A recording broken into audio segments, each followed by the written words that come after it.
On the morning of June 6, 1984, 12-year-old Sherry Lynn Marler accompanied her stepfather to Greenville, Alabama, a small town where everyone knew everyone. He gave her money to buy a soda from the vending machine at the gas station across the street while he walked into the bank, directing Sherry to meet him back at the truck later. That was the last time anyone in her family saw Sherry.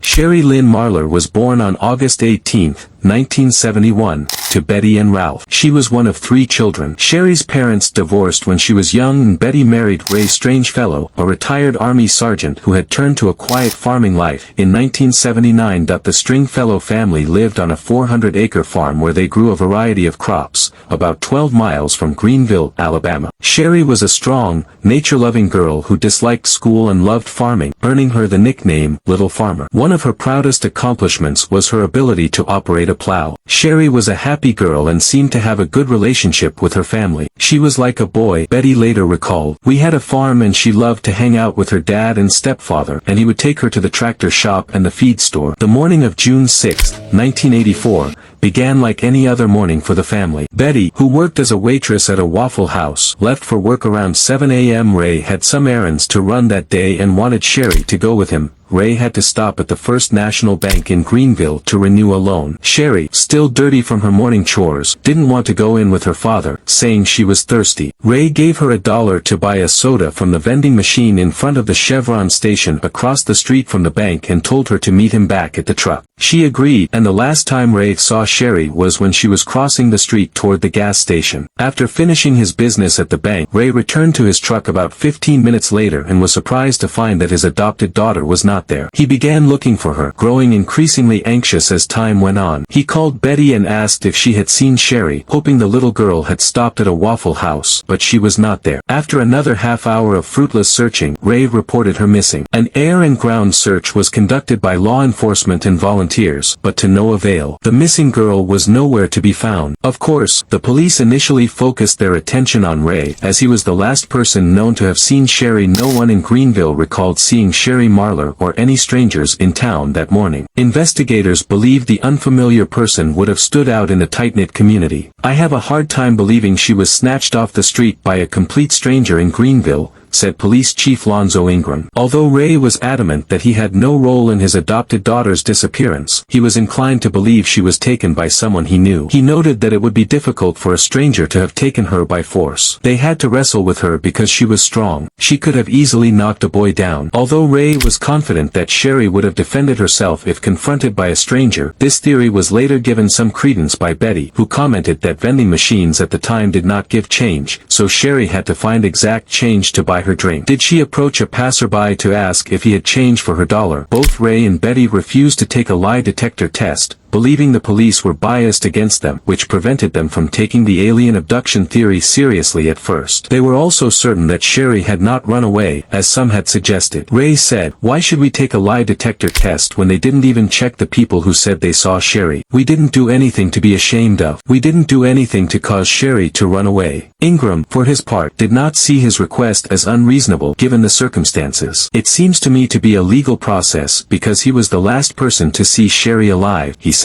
Law enforcement also denied the claim that they hadn't done enough to find the missing teen. Detective James Rhodes noted that they had walked 25 miles of swamp. In addition to searching hundreds of acres, they also checked a nearby abandoned well, but found nothing but dead snakes. In all, local police spent hundreds of man-hours combing through Greenville's fields and abandoned areas. Within days of Sherry's disappearance, reports of a number of disturbing sightings began to trickle in. In each case, a girl matching Sherry's description was seen with an older man, said to be about 50 years old, 5 feet tall, and with wrinkled skin. Witnesses noticed Sherry because she appeared visibly distressed, as well as looking scattered and shocked. Sherry reportedly referred to the unknown man as BJ when they were spotted at a truck stop in Conley, Georgia. Her last reported sighting that year was at a shopping mall in New Orleans. In 1986, Sherry's disappearance began to receive more media attention than ever before when her case was featured on the television show Missing 3. have you seen this person? After the show's first episode aired, calls came in from all over the country, including cities like Boston, Birmingham, Memphis, and New Orleans, from people claiming to have seen Sherry. However, none of these sightings have ever been confirmed. Ryan Anderson, a Greenville resident, runs a Facebook page called Sherry Lynn Marler Still Missing. She says she has spent years investigating Sherry's disappearance and has interviewed numerous individuals over that time. As a result, she was introduced to Betty and also to Larry, Sherry's brother. In recent years, Anderson has claimed that Sherry Marler was likely the victim of a multi-family sexual abuse ring involving people from Butler, Greenville, and Crescia counties,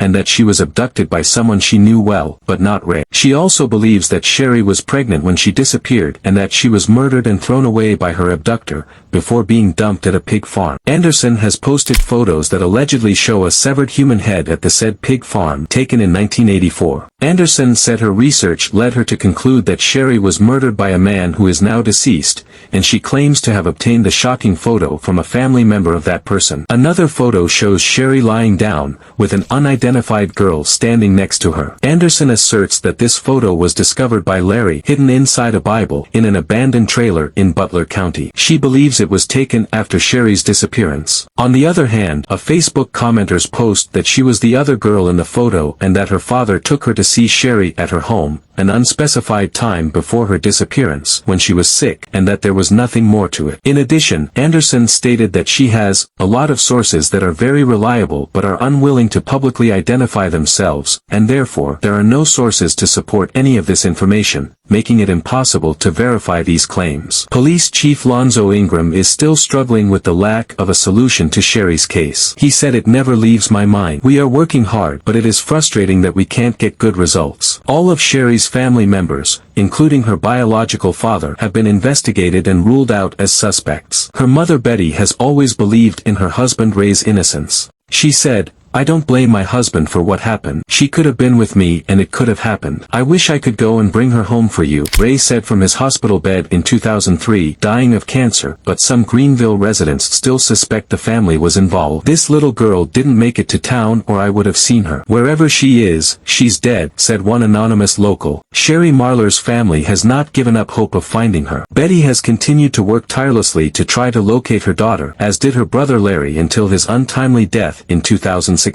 "I wish I could see her again," Betty said. "Not a day goes by that I don't think about her." She has opened a restaurant in Sherry's honor called Carlisle's on Main Street. "We want to honor her memory, but we also want to raise awareness of the children who go missing every day in this country." Betty and Ralph Marler, Sherry's biological father, have reconnected and were engaged when he died in 2013. Sherry Lynn Marler's case remains open and unsolved. It's hard to imagine that family members will never know what happened to their missing loved ones, and it's heartbreaking to know that some will die without any answers. Ray Strangefellow, Sherry's stepfather, died in 2003. Ralph Marler, Sherry's biological father, died in 2013 at the age of 68. Larry Lee Marler, Sherry's brother, died in 2016 at the age of 48.